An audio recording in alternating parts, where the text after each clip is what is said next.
Hello, everybody, and welcome to another live Whiskey Me tasting. I think we're about 6 months into these now, or maybe a little bit more. It was definitely during lockdown 1 that these first started, and they've really grown to become a big part of the month for us, planning them, getting the tasting notes together, and obviously getting a guest to come in and speak of the whiskey and taste it with us. And I know that those of you that tune in are really enjoying this, and we're really enjoying it too, getting that sort of immediate feedback on the drams, getting to take some questions and put them to the experts that we bring in, or attempt to answer them ourselves, but probably make a bodge job of it.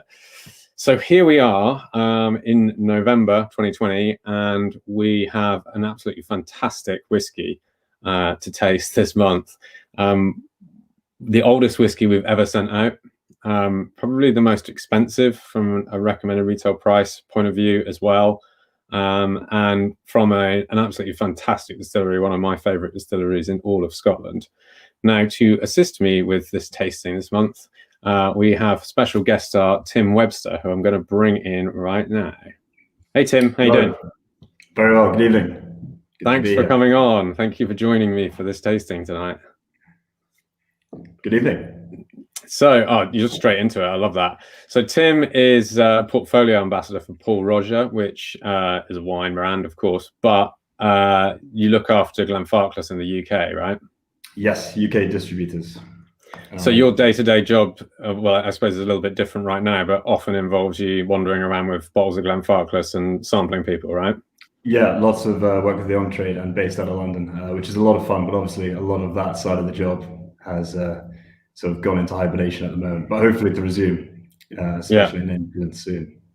Well, it's not so bad, right? Because we just get to sit here in front of webcams and drink Glenfarclas out of pouches instead. So yes, definitely. So what we normally do is talk a little bit about the distillery that we're featuring this month, and then we'll go on to do a tasting and then talk a little bit about the whiskey itself. So do you want to just kind of kick off and tell us a little bit of background about Glenfarclas, about what makes it special for you? Yeah, definitely. First of all, I'd say definitely if you have the whiskey, definitely pour it into a glass, because it definitely helps to sort of let it breathe a little bit. And then I'll just jump straight in and tell you a bit about Glenfarclas. Don't have to tell me twice. Valley of the Green Grassland, and it's definitely good to have a sniff while you're listening. It means Valley of the Green Grassland.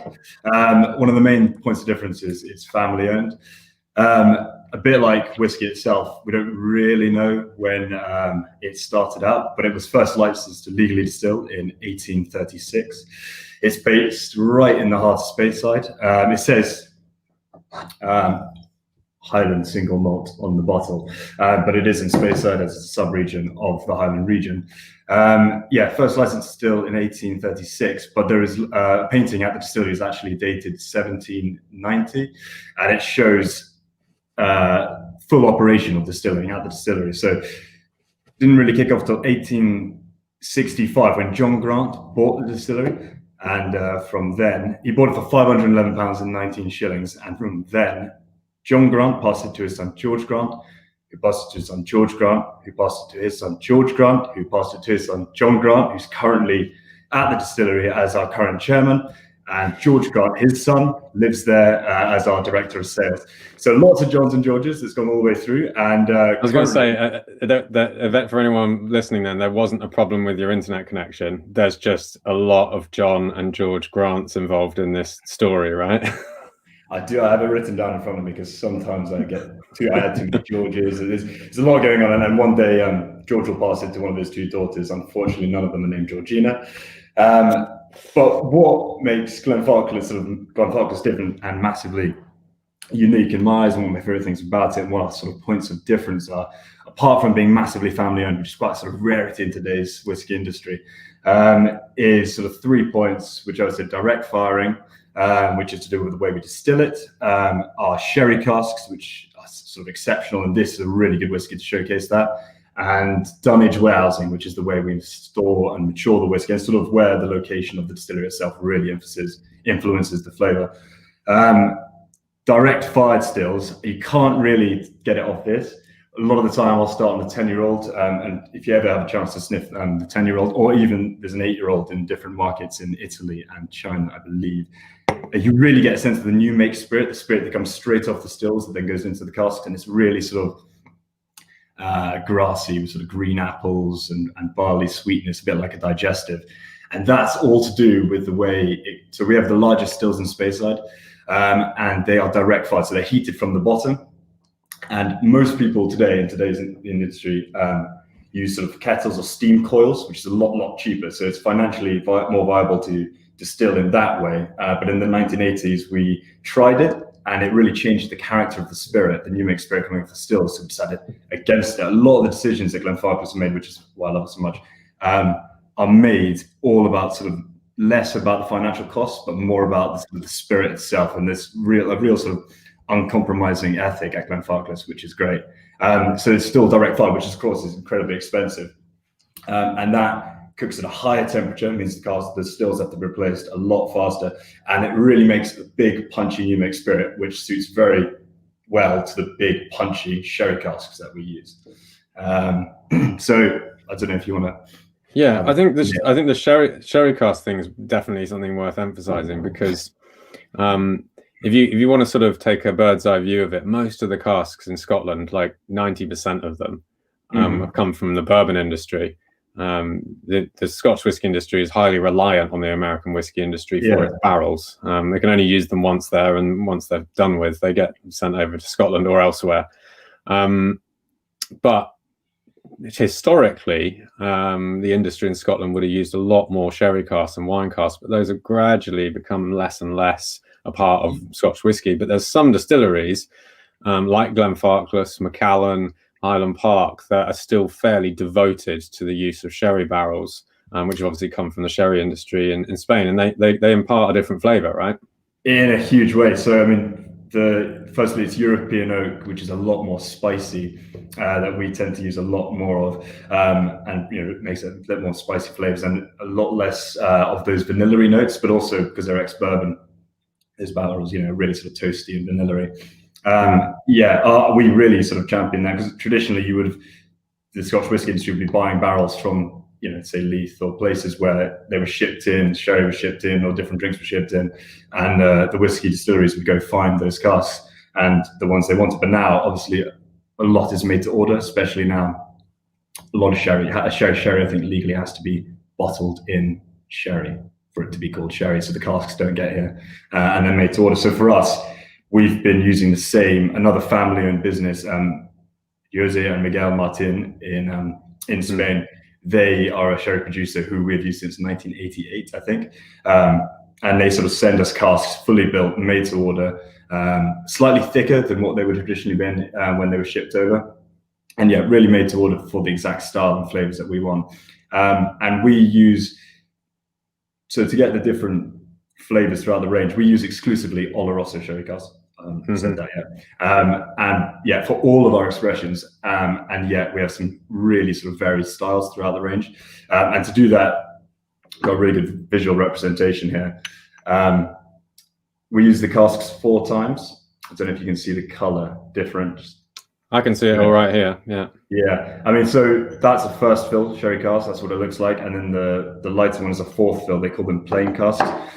Most of the whiskey will be a recipe of 60% first and second fill, which are those really big sherry flavors, and we'll taste it in a second. You'll see sort of probably a good idea of what cask recipe this one uses. And then the 4th fill is sort of the plainer oak, and that's the big, Glenfarclas spend a huge amount of money each year on the sherry casks, and it's very important to them that they work with another family brand out there. Because if you just use first fill, right, you get such an intense sherry characteristic on the whiskey, right? And I mean, these are known as sherry bombs to people that like sherried whiskey. And for some people, it's quite desirable, but I find it a little bit cloying and heavy, and you tend to want something lighter afterwards. So I think it's an important thing to note that it's not just a case of putting whiskey in barrels and taking it out. You then have to marry together first, second, third, 4th fill casks in order to get that balance of sherry characteristic and wood characteristic, and of course, like oxidation. The oxidative effects of the whiskey as it's sitting in a barrel, not only interacting with the wood itself. Yeah, I mean the art of whiskey and all whiskey. Most people, I'd say, generally don't, think if you say the word blend, they think of blended whiskies. But single malt, the art of each expression, unless it says single cask, is really in the blending. And at Glenfarclas, that's it. Yeah, we've so our distillery manager got Distillery Manager of the Year 2020 in last year's awards with the Whiskey Manx Icons of Whiskey Awards, and Glenfarclas got Distiller of the Year. That was a great point for all of us. And Callum Fraser, who got Distillery Manager of the Year, he's sort of spearheads the whiskey making, has done for the past. Been a pretty good year then, really. Has been a pretty good year, apart from global pandemic. Yeah, apart from that. Our year. We're sat here drinking 25-year-old Glenfarclas, so exactly for us at least, things could be worse. So there's a lot of tasting notes coming through, and people saying they've drunk their pouch already. Let's get into it, and we'll see what we can taste. I've got some tasting notes written down, which we send out with a pouch. Let's get some ideas from you, and then I'll pop up some tasting notes on the screen from some of the audience members as well. So I love your seeded toast, and sherry liqueur. For me, it's that sort of bitter sherry. Obviously, you get those Oloroso notes hugely straight away, and that real rich sort of tannins, which we'll get again on the palate. Really complex. We were saying before we went live that this is a really appropriate whiskey for this time of year, because it's got those sort of darker forest fruits, some of that sherry characteristic, which of course we associate with Christmas pudding or trifle or whatever. It's just got, I wouldn't call it festive, and I wouldn't want to pigeonhole a whiskey in a particular period of the year, but it definitely has some of those more wintry attributes to it, doesn't it? Yeah, it's liquid Christmas cake. It's amazing. Really right, well, I'm going to taste it because I've had enough of smelling it now. So.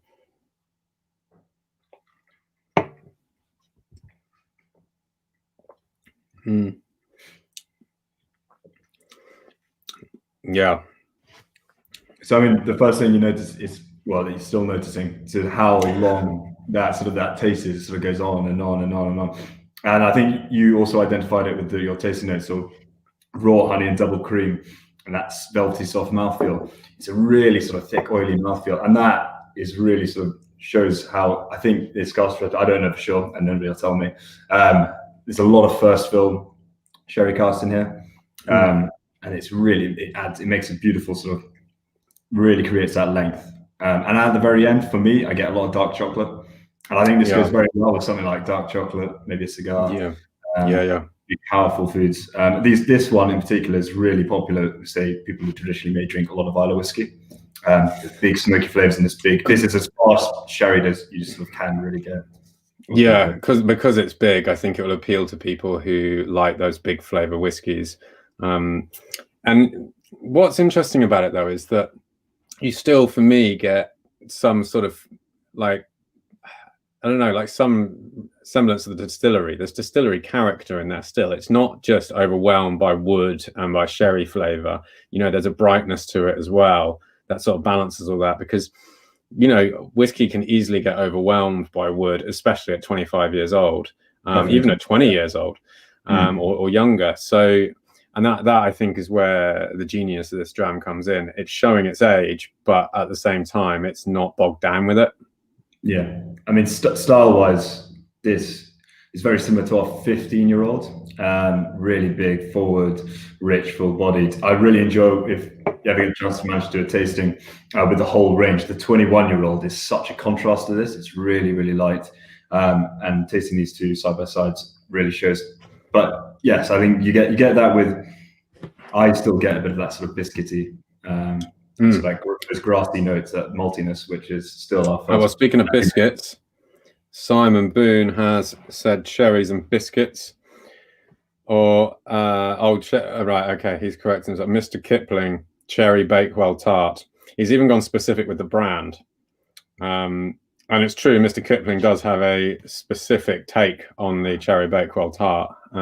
That's worthy of calling out, I would say. And then Joe, big punchy sweet flavor. Yeah. See, the thing is, I don't. It's like there's a lot of characteristics in there associate with sweetness, all this sort of cherry and sherry flavors, but without it being sort of sweet, you know. It still has a nice dryness to it on the finish, which is really good. Yeah. Tom is the co-founder of Whiskey Me. You know Tom. That's like, thanks for elaborating on that, Tom. That's such an in-depth tasting note there. I'm allergic to nuts, so I've got no idea what he's talking about. Oh, really? Are you allergic to nuts? This is the closest you're going to get to nuts. Yeah, exactly. It's you when you're saying chocolate. I was thinking, like a fruit and nut bar. You know, you kind of got nuts, you got dried like stone fruit, soft fruits, and then you've got the chocolate component to it. It's got a sort of air of that about it, in my opinion. Mm-hmm. Yeah. Christmas in a glass. And this is Stuart England brings up a good point, because this is where you get your value for money with older whiskies. You don't have to drink it so quick because the flavor lasts that little bit longer. So, just like the process of making this whiskey, you can really take your time with drinking it as well. Yeah. And it only gets better when it's been in the glass for a while. I think Peter Donnelly there saying Christmas in a glass. Yeah, Christmas in a glass. Yeah, it is super. You really do start to get some of those sort of dry spices coming through as well, like cinnamon, clove, nutmeg. Yeah. Christmas pudding spices.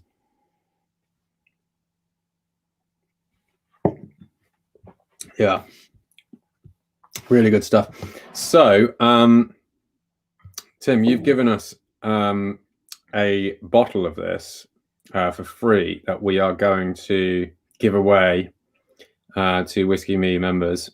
Not one bottle each. We've got one bottle to give away to one lucky winner. We're going to do a competition. I'm not quite sure what it is yet, but we'll announce it through social media, Instagram and Facebook, over the weekend or early next week.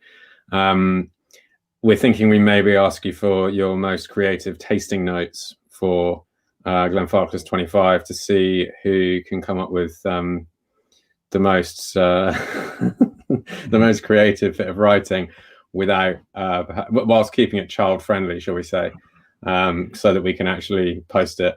Yeah, that'd be helpful. Yeah. If you've got any further questions for Tim, then fire them up quickly now, because we're going to end this pretty soon. Ewan, I think this is my favorite Whiskey Me to date. Really delicious. It's definitely one of my favorites. I mean, I've been drinking Glenfarclas for years. I've been to the distillery a couple of times and tasted most of the range. And when Tom told me that we were going to get 25, I was so excited, because I knew that it's a total crowd pleaser. There's really nothing to be found in this whiskey that you don't love. I think in terms of epitomizing what Highland whiskey in sherry casks should be like, it hits the nail right on the head. Yeah, it's amazing that we were able to get this to you. It does look a bit odd in a pouch, something this age, but hopefully it's gone to many people that have never had a chance to buy it before, and hopefully would think about buying it now. I mean, it's when you look at whiskies that get of that age, it does look a little bit expensive, but Glenfarclas it's one of those amazing distilleries where they price, I mean, most of their higher aged whiskies are unbelievably well priced. And it's sort of the whole ethos around them wanting you to, instead of buying a 25-year-old and storing it away, is buy it, drink it, and be able to come back and afford another bottle. So it's very accessible, especially, the higher end of Glenfarclas when compared to others. It absolutely is. I mean, value for money wise, I think Glenfarclas is up there as one of the best, because there's so many distilleries now, not that far from Glenfarclas, who, as soon as you've got, 20 something on the bottle, you're talking about hundreds and hundreds of pounds. And they're just beyond the reach of most people, especially if you've not tried it, which is really what the purpose of Whiskey Me is. It's to sort of take some of these bottles that are perhaps a little bit too much of an investment to take on a punt, and to try a little bit. And if you like it, then you go and buy it. And I'm absolutely certain that we'll have subscribers who perhaps would have balked at the idea of paying £20 for a double measure in a bar, but who will now, probably go out and buy a bottle, knowing that it's only a little over £100 a bottle, right? Which for a 25-year-old Glenfarclas is fantastic. And yeah, there's definitely lots of deals this time of year anyway. So yeah, that's true. There is. Right. Good time to be buying whiskey. It is indeed. Yeah. And good time to be drinking it too. Definitely. Right. Cheers. Thanks for coming on, Tim. Really appreciate your time and your expertise on this and input. It's interesting to hear your perspective on the distillery and the whiskey as well. Yeah, hopefully we'll get you back on again in the future. Definitely. Yeah. All right. Thanks everyone for tuning in. Like I say, do keep eyes peeled on social media, because we will have this competition for a giveaway. Yeah, who doesn't want a free bottle of Glenfarclas 25? All right. We are going to end it right there, and we'll see you next month. Bye-bye. Cheers, Tim. Cheers.